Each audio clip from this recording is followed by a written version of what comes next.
So when someone gets disfellowshipped or excommunicated in the Jehovah's Witnesses, they're shunned. No one talks to them. No one even looks at them. And yes, there has been sort of a BS policy change in recent years. You can now give a brief greeting or a brief hello to someone who's disfellowshipped in the congregation. But historical precedent dictates that most people in the congregation are going to treat that person like they're dead. It's just how they've done it. That's what you can come to expect in Jehovah's Witness culture. Now, if the disfellowshipped person has kids, what oftentimes ends up happening is those kids wind up getting shunned too. So this video is dedicated to all the Jehovah's Witness minors, current and past, who now would be adult survivors, who were victims of this shunning process, who had to fight the stigma of their parents being disfellowshipped, having to pay for the sins of their parents, even when they didn't do anything wrong. I've talked about my mother a lot on this channel, just who she was as a person and how I firmly believe that the organization has turned her into something that she wouldn't have otherwise been, meaning she's heavily indoctrinated and we don't speak, we don't have a relationship because I am a vocal apostate on the internet. Putting that aside for a second, I've said this a million times, my mother was a very compassionate person. She was always, looking out for the widow and the orphan, the disenfranchised. If someone was sick, she was at their house with a pot of soup. She was always doing something to help someone in the congregation pick up the slack where other people were not helping. And I remember specifically, whenever someone was disfellowshipped, I remember this as a kid, my mother would use the restroom, like she'd leave, so in the Jehovah's Witnesses, they go to the Kingdom Hall for their worship sessions. So there's an auditorium full of people, and if someone's disfellowshipped, they're usually sitting on the back row, or even in the back room. There's a separate room called the B school. If you know, you know. But so usually the disfellowshipped person would be sitting on the back row. My mother would get up to use the restroom outside of the auditorium, where either on her way out or coming back in, she would graze the disfellowshipped person's shoulder, because they're like sitting on the back row, looking like death, sitting like this. And I would watch. I was a kid. I see my mother coming back in, and she would sort of graze the person's shoulder, like walking past them. She would duck down and whisper in their ear. Mind you, she's not supposed to be talking to a disfellowshipped person. It's gonna be okay, honey. It's not a death sentence. So basically that was like her, wink, wink way, her subversive, rebellious way of trying to encourage the person and make sure, that they didn't feel like they were just total dog shit. But the reality is, sorry mom, you're wrong on this one. It is a death sentence in the Jehovah's Witnesses. Being disfellowshipped is a death sentence, because unless you beg to get reinstated, all right, unless you pursue formal reinstatement, writing a letter, groveling for forgiveness from the elders, go through all the motions to get reinstated, unless you do all that, for all intents and purposes, you are dead. People are not allowed to have a relationship with you.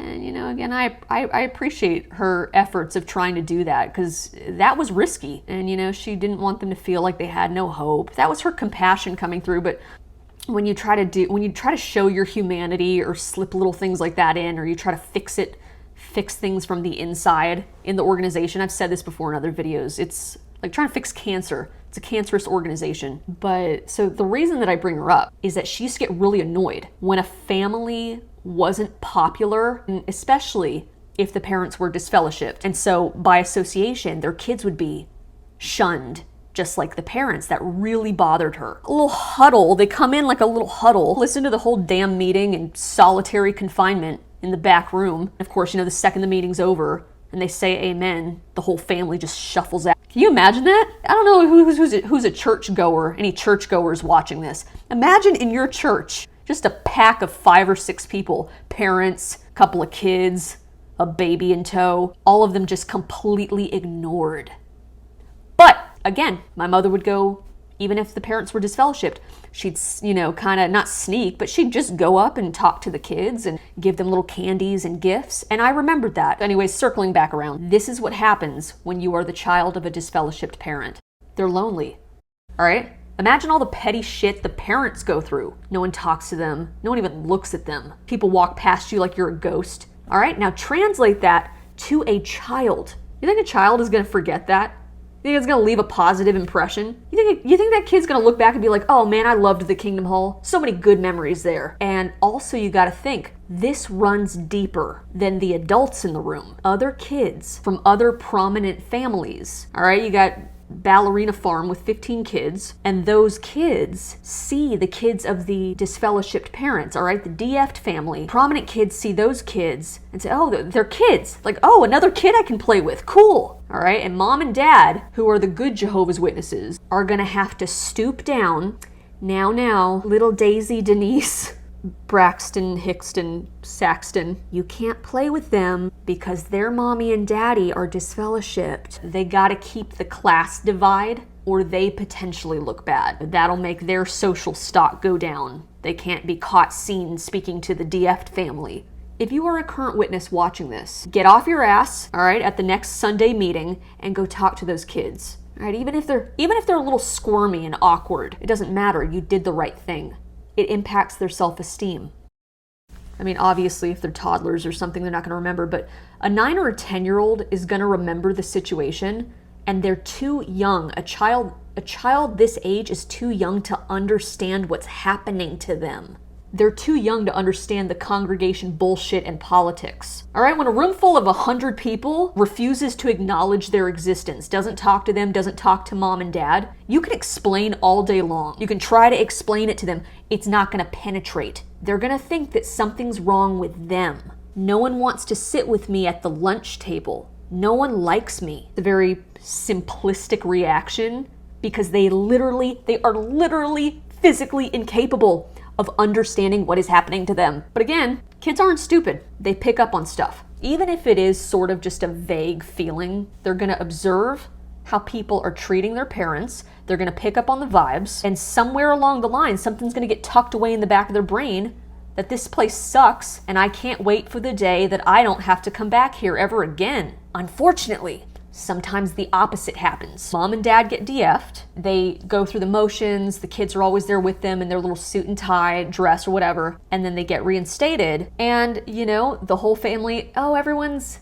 the family. We can talk to them and they're reinstated. Okay, great. And then they grow up and end up following in mom and dad's footsteps. They become elders and pioneers and ministerial servants. And this is just how things go. They never got the message that what happened to them was wrong.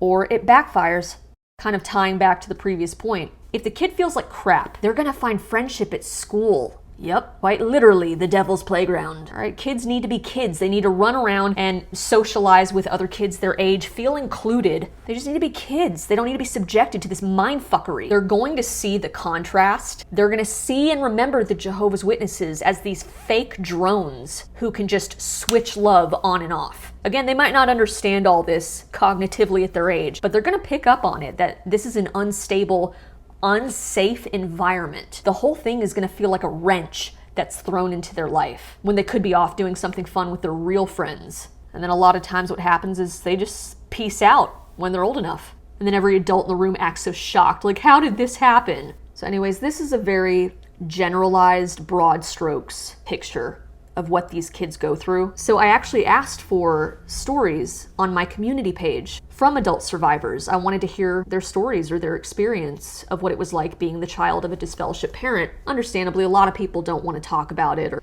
revisit it. It's not something they want to revisit. But anyway, here's what a few survivors had to say. Hey Bethany, my name's Jesse. I'm from New Zealand, as you can tell by the accent. I'm just submitting my story to you for your video. My mum, I grew up as an only child, just for reference. My mum was a solo mother, and she was disfellowshipped over 4 times. She was in and out of the congregation while I was growing up, and honestly the experience was torture for me. She got disfellowshipped just for sexual immorality, and she moved around maybe 5 different congregations, but in every congregation that we moved to, as soon as people would find out that she's disfellowshipped, I would just get treated the same. There were definitely some nice witnesses that looked out for me, but most of them treated me like dirt, pretty much, as if I was the same as her. She had really poor mental health. She actually ended up doing a public outburst in one of the Kingdom halls when I was a child, and that just villainized me even more because our name was then mud from that point on. But I really struggled to make friends, really affected my own mental health as well. Obviously being cut off from people that are both in the truth and then outside in the world as well, because I struggled to make friends in the world.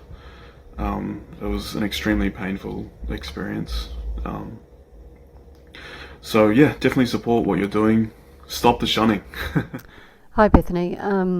Here in New Zealand, I was born and bred as a Jehovah's Witness, and I am very much someone who was put upon with a black mark against my name, as it were, after what had happened to my mother.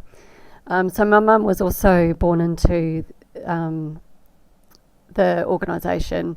Her whole family and my whole family were all born into it. However, my mum back in the late 70s chose to think for herself, how dare she, and have some critical thinking and actually pursue a higher education. So she went to university, and by the age of 19 she had met my father, who unfortunately was a paranoid schizophrenic. So I am the result and the victim of not only the stigma that follows on in terms of, the shunning policy that they have. However, my mum is heavily as well.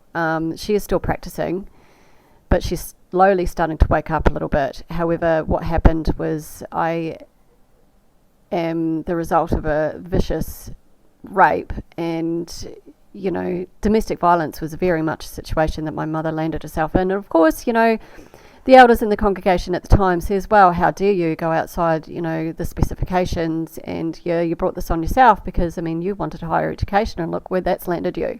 So she was disfellowshipped at the age of 19 and pregnant with me. Her parents, my grandparents, did actually take her in and actually, sort of supported her throughout, which again, put more stigma on top of, that situation. And eventually, when I was growing up in it, granted I never got baptised because I saw how I was treated, I was always put to the side as someone to be aware of in terms of association. Don't associate with that person because, definitely got some dicey family history going on there. The narrative that was perpetuated was certainly very much lowbrow. I'm still looked down upon sometimes when I'm walking around and I see some elders in the same congregation, and I still get the side eye. My mum is, still she's very much a strong woman. She went ahead and completed her education. And so did I. I pursued a higher education also. But, at the age of 18, I left. So these are just a few voices that wanted to express what it's like to be the kid on the receiving end of this drama. Mandated shunning by the Jehovah's Witnesses organization ruins lives and family relationships, and it's even more evil when you are a willing participant in this whole shunning process who thinks it's okay to stigmatize innocent children. Grow a pair, get over yourself, and do what you can do to speak out against this sadistic practice. Thank you so much for watching. Thank you again to the people who contributed their stories, and I will see you next time.